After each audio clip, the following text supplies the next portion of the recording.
কয় না বোরকা ফিন্দি। আমনে যেই বোরকা ফিনদেন বোরকার উপরেও 3টা ফাট্টা লাগাইছেন, বোরকার উপরেও 3-4 রকমের কালার লাগাইছেন, এটারে ডিজাইন করছেন এত রকমের, উদ্দেশ্য একটাই, যেমনে হোক বেড়ই তো আমার দিকে চাইতেই হইব। বেড়ই তুই যদি আন্দাজ তোরে ডাক্তার দিয়ে অপারেশন করে হলেও চাইবি বেড়া আমার, তাড়াতাড়ি চোখের চিকিৎসা করবে না।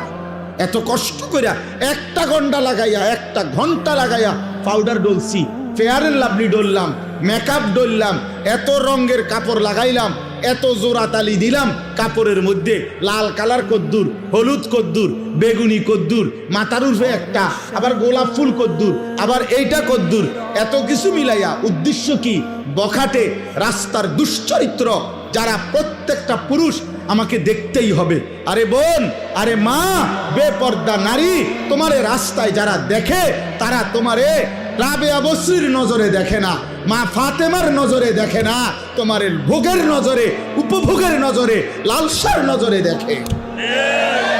এজন্য বেপর্দা নারী কিতাবে আছে, নিজেই নিজেকে ছোট করে, নিজের দাম নিজেই কমায়, নিজেই নিজেকে বাজারে তুলে দিছে যে আমার এই অসল আমি মূলত চলে না, আর আমনে নিজে চাইয়ালন।